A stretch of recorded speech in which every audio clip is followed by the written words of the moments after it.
guy you know. He's that guy in the show. That guy in the show.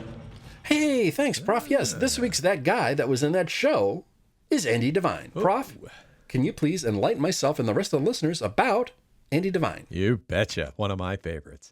Andy Devine was born Andrew Vabre Devine on October 7th, 1905 in Flagstaff, Territory of Arizona, USA. So as a child, Andy Devine was supposedly running with a curtain rod in his mouth and fell, causing damage to the roof of his mouth, and it changed the way he spoke. So he's got a very distinctive voice, and one of many of the stories he told about how that happened was this curtain rod story, which may or may not be true. He attended Northern Arizona State Teachers College and played football at Santa Clara University, and he went semi-pro. And because of that, it helped him to get a plum role in the 1931 movie, The Spirit of Notre Dame. He went to Hollywood, but it was thought that because of his odd voice, he'd never make it to talkies. But that didn't happen. The reverse happened. His voice was his trademark. He was in over 400 movies. Many of them were schlocky westerns, but he was also in a lot of big dramatic movies as well. He played Roy Rogers' sidekick Cookie in 10 Roy Rogers movies and was in many John Wayne movies, some of which are some of my favorites. He did radio, too. He was in The Adventures of Wild Bill Hickok, where he played Jingles. And he was also on Jack Benny's radio show over 75 times. Benny called him the mayor of Van Nuys. Some movies, Romeo and Juliet, the 1936 version, A Star is Born, Stagecoach, great movie, Island in the Sky, The Man Who Shot Liberty Valance, which I'll be talking about later, Kelly's Blues, Myra Breckenridge, Destry Rides Again, Radio Patrol, The Farmer Takes a Wife, Yellowstone, Alibaba and the 40 Thieves, the 1960 version of The Adventures of Huckleberry Finn, How the West Was Won, It's a Mad, Mad, Mad, Mad World, The Over the Hill Gang. He was in the 1973 Robin Hood, where he was the voice of Friar Tuck. Wonton Ton, The Dog Who Saved Hollywood, was another one he was in.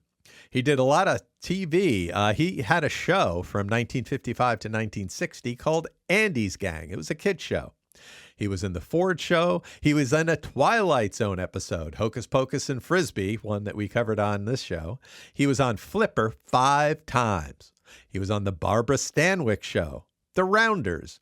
He was even on Batman, where he played Santa Claus. Wagon Train, The Virginian, Bonanza, Gunsmoke, and Alias Smith & Jones, among many, many, many others. My personal favorite Andy Devine role was The Man Who Killed Liberty Valance. And that was not only the role, but also the movie. I think this is my favorite Western of all time. My favorite John Ford movie, too. And it's a movie that was actually about something other than, killing natives and trying not to get killed by natives. And all that stuff is kind of in here, but it had a very, very interesting group of themes that I just love. Devine played the quiet. He was kind of quiet. He was kind of cowardly. He was the Marshal Link Appleyard. And he was a friend of Wayne's character, but not too excited about getting his hands dirty.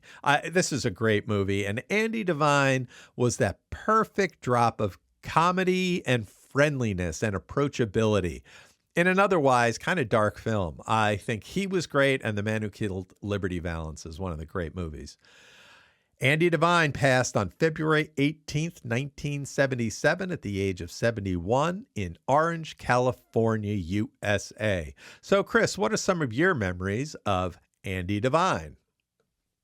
Thanks, Prof. I'm going to get there eventually, but I'm going to have to roundabout way to get there. When I was about 9 years old, I saw, and my parents got for me, I think it was the 6th edition of the Overstreet Comic Book Price Guide. And little me was ecstatic. My comic books could actually be worth something. So I read this thing from cover to cover. I started as soon as we got in the car. And what engrossed me were the black and white cover reproductions of old comics. And then finding out that some TV shows had adaptations of comics. And even celebrities had them as well.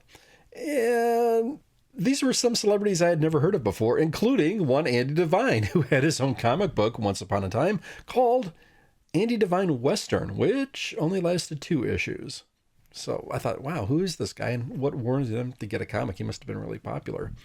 Prof, as you previously mentioned, I'd next see him in an uncredited role in the 60s Batman TV show where he played Santa Claus. This was in a Bat Climb Window cameo appearance, and the episode was entitled The Duo is Slumming. I'd hear his voice as Friar Tuck in the animated Disney Robin Hood back in the day. Prof, you also mentioned this one. I'd see him in the Twilight Zone episode Hocus Pocus and Frisbee. This was a great episode where his character told really tall tales, and he had many nom de plumes that he gave himself. I think my favorite was Archimedes Frisbee. So it was funny, I really love funny. that episode. Yeah, I do too. Prof, yes, you mentioned the man who shot Liberty Valance. I really didn't discover this film probably until I was in junior high, and then I caught it. And this sometimes frequently, well, I'd say maybe once a year it'll pop up on one of those movie channels, and I think it's definitely worth a watch, particularly the ending. It's a little bit long, but I'll grant you that, but it's probably padded with the commercials, but still, fantastic film, and I don't think you necessarily have to be shrug and say, oh, this is a Western, there's no way I can get into it. Watch it for the story, and particularly how it's acted, and particularly the ending, how it's written. I think you might gain something from that. Yeah. Andy Devine, primarily known for the Westerns, but this was one ahead above the other. I think this is a fantastic story, so don't necessarily steer away because it's a Western. I think this is a great story. I think that's what makes the movie. But yeah, Prof, sadly, he was much more prolific in media quite a bit before my time. Still, I remember him for his raspy voice and being in those Westerns and just being likable in his performances. Prof, I think you mentioned a show called A. Lee Smith and Jones. It's probably one of the later things that he did that I caught him in. It's another Western TV series that briefly ran on ABC. And I just like the way the guy played roles. I think he approached it. There was a credibility to him. There was a likability to him, and just some great comedic timing. He seems like a great gregarious sort, and a fantastic that guy. I agree. So this week's That Guy in That Show is Andy Devine. He's that guy.